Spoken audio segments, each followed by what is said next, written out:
Last year, I was challenged by Alex Mashinsky's AMA sidekick, Zach Wilds, to join him one-on-one on Twitter Spaces. He's since deleted his account in disgrace, but I was listening back to the conversation and came across my answer to his question of what I would do with the company to exit Chapter 11.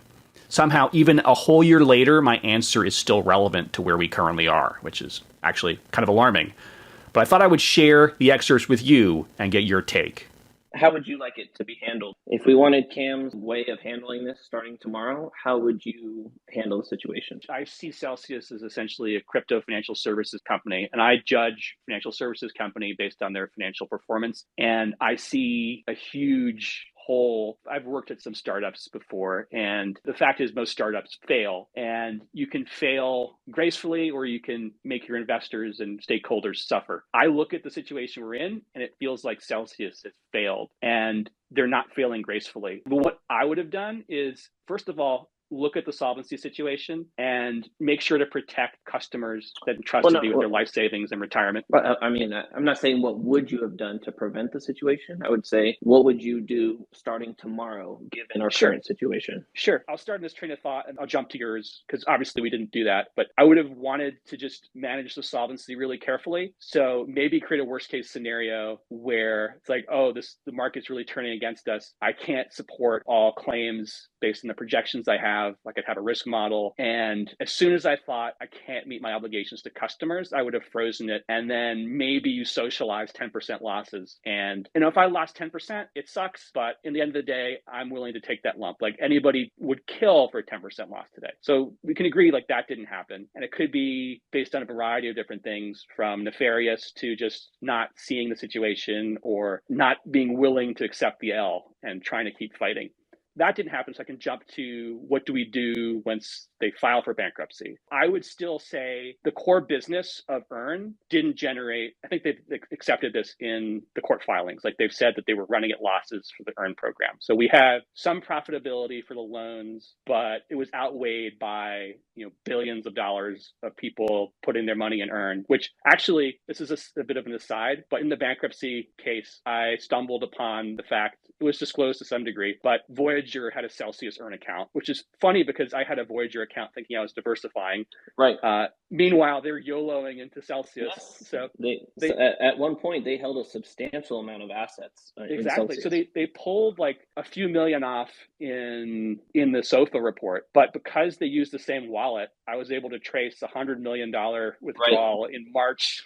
So it's like, these guys are really leveraging up. So it's funny if you have a Voyager account and a Celsius account, you're thinking you're spreading your risk. And then meanwhile, the Voyager people are putting the money back into Celsius. Like it's just all crazy, the interconnectedness. And I would accept that Earn business wasn't profitable. So like the basic fundamental business model didn't succeed. And I would find a way to unwind the business as soon as possible and try to have a plan ready for bankruptcy. So the platform was paused on June 12th, and I'm sure we all remember June 12th pretty vividly. And then we had about a month. So in that month, I would try to come up with a plan to unwind the business in a graceful way. So we don't have to spend a lot of time in bankruptcy, and we're spending $15 million a month just on the bankruptcy costs, from what I understand. So those are really adding up. It looks like based on the UCC's filing, they're pushing to get us out or to have a plan ready in, I think it was like mid-February. So if that timeline comes out, it could be late Q1 that we have a clearer idea about what manifests, but bankruptcy is torture for everybody going through it. Yes.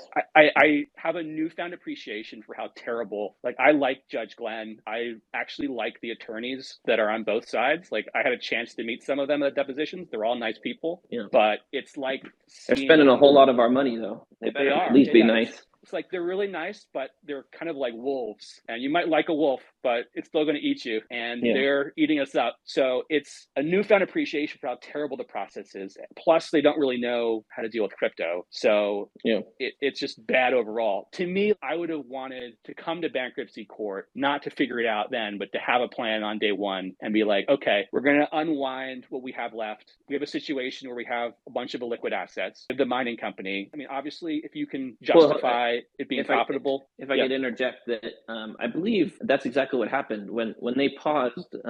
There was a mad dash to unwind hundreds of millions of dollars of DeFi loans and hundreds of millions of dollars of other loans that were from all these other companies, from FTX to who else knows? I'm sure they had money all over the place. So when they came into bankruptcy, all of those loans were unwound and everything was kind of settled where it was, except for the illiquid assets, of course. Mm-hmm.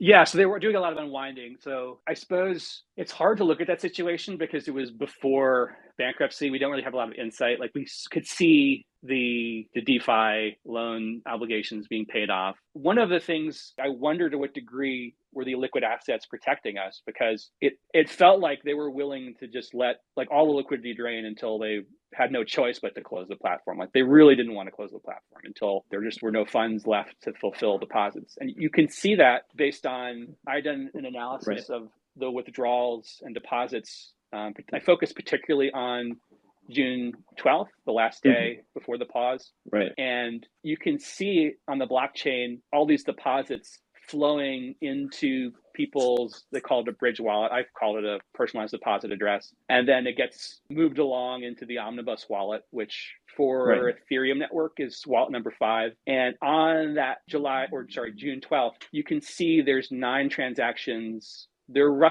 little over $700,000 USDC each. I'm just looking at the USDC for this analysis. And they're just funding withdrawals throughout the day. A total of about $7 million in USDC goes to fund people taking money off the platform. I haven't done a full analysis before that. I'm not even sure to what degree the examiner is looking at this. But to me, it's like you don't want to be in that situation unless you're totally desperate. Like you want to fund, like if I was constructing a withdrawal system, I'd want to have a last in, first out situation. You'd take other assets that you're like decommissioning from DeFi, so you can see like the source of funds is not coming directly from deposits.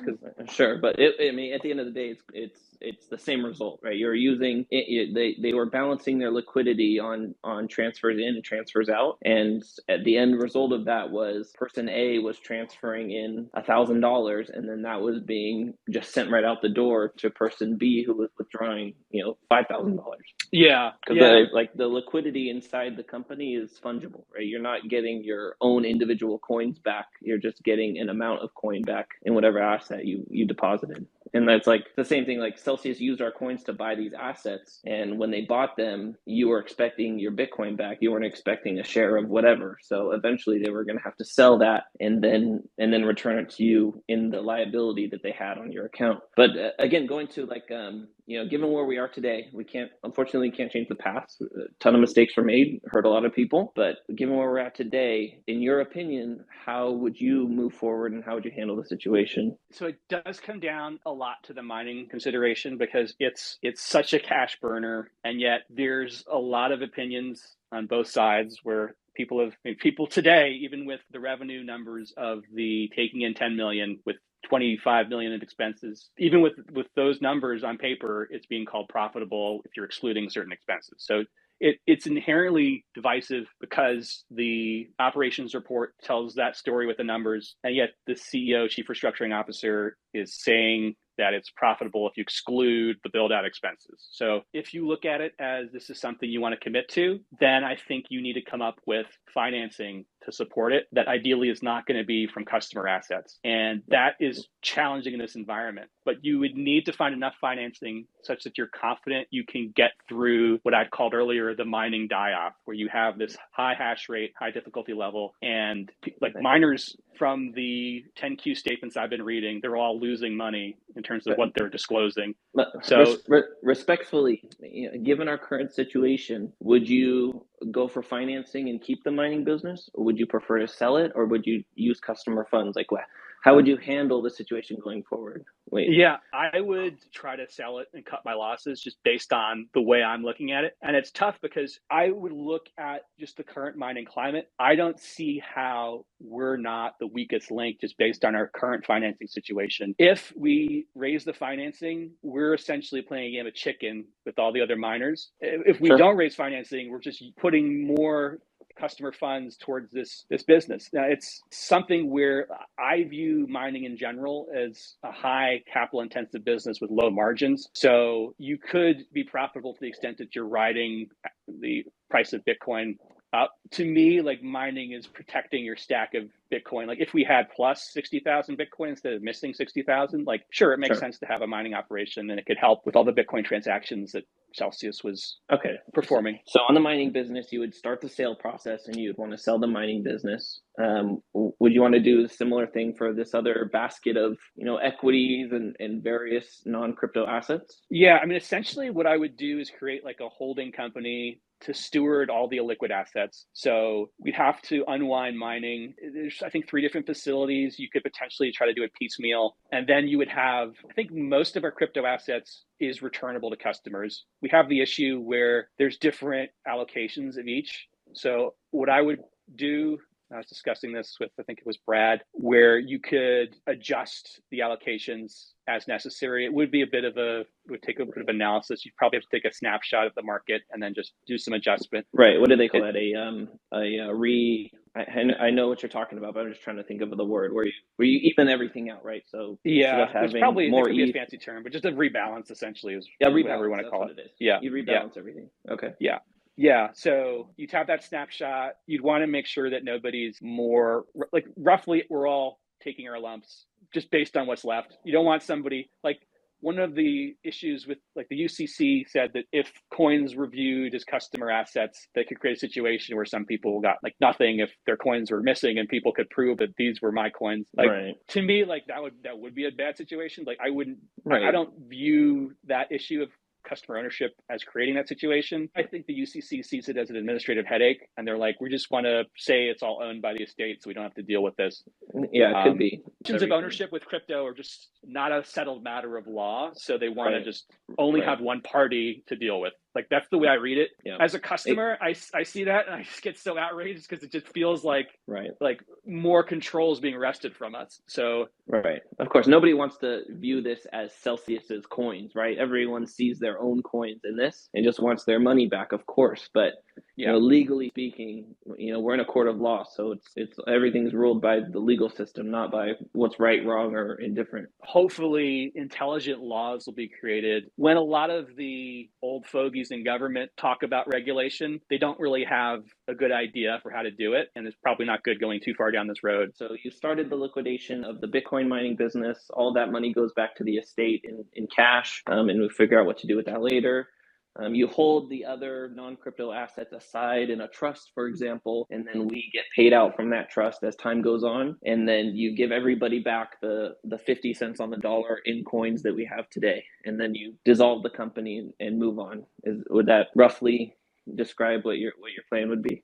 Yeah, I think that's a good summary. There's most cryptos returnable today. Like for instance, you could still return the STETH since it's staked through Lido, and effectively STETH is just a receipt token is what I think of it. But you have another on the September coin report. It was like $500 million worth of ETH that I think about looks like it's staked directly. Yeah, half of our ETH is staked ETH, and then the other half is regular. Yeah, well, it looked like $500 million worth. I think it was listed as being staked. The way I interpreted it, I mean, I might be wrong, but I interpreted it as, I mean, if it's not being staked, then better. Yeah, it is. It is. Yeah, it is. Oh, yeah. So I viewed it as 420,000, I think. Yeah, so I think that Celsius put that in a deposit contract themselves, which would mean that like that wallet needs to unstake it once Ethereum gets around to eventually upgrade their network, which will be probably a long time from now. So that might go into like the trust vehicle, basically the same like the other illiquid assets. Okay. Yeah. And there'll be open questions. It's about rough justice and just getting out of Dodge at this point. He wants rough justice for Celsius holders. Like accepting where we are and trying to just exit, because I feel like the process just takes such an emotional toll on folks. And, it's brutal. This is brutal. It's torture. Yeah, and I think that's why the talk of getting made 100% whole was such a lightning rod, because it feels so far away from where we are today that it's like, even if it's possible, it's like you don't want people to have a confidence level that's unrealistic, right? Like it's because even if we had an amazing business plan and like when they present it, they're going to have like they think they're going to have great revenue and maybe it would be capable of generating it. Things can always go wrong. And of course, like the leverage loan bet on Bitcoin to get the tether loan to invest that all in the mining facility created a lot of the financial damage that put us in a much worse situation. So the way I look at it, the best thing for this plan would have been over the summer, because the longer we take, the less, like the more we're losing to this bankruptcy process. Of course, and I think everyone agrees that across the board. Like there's no upside of prolonging the bankruptcy process. And I fully understand the frustrations of everybody that's like they're saying, oh, the company is delaying, oh, we need to get out of here quickly. Like, I'm not convinced, and I don't believe that the company is trying to steal money from people through salaries or whatever the case may be. By delaying the process. Total company salaries are like $2 million a month, and it may be less now after the recent cuts. So I don't think this is like a goal to siphon it off. The lawyers are making almost 10 times that. But like the expediency to get out of bankruptcy is absolutely critical. I couldn't agree more. And I think it's just the way that we get out of bankruptcy. Is it through a reorganization? Is it through the bidding process?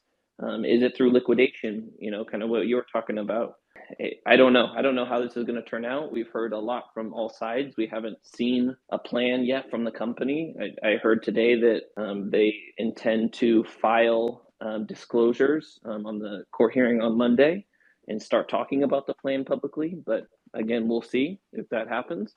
But there's still an enormous amount of uncertainty, and again, we're all here with our assets locked. Some people are in dire financial straits, and that's not acceptable in any case. I think potentially, like without seeing a plan, it's easier to have a rosier picture of what it might be.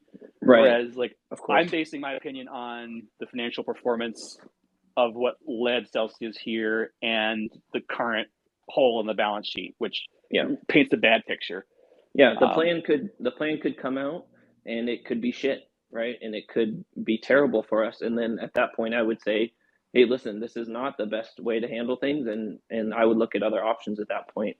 But I'm putting my faith in the plan being reasonable because I think that reasonable people are working on the plan and they have good intentions, but that's yet to be proven. So we'll have to see that. Thanks again for listening. Let me know your thoughts for how you think we should exit this nightmare.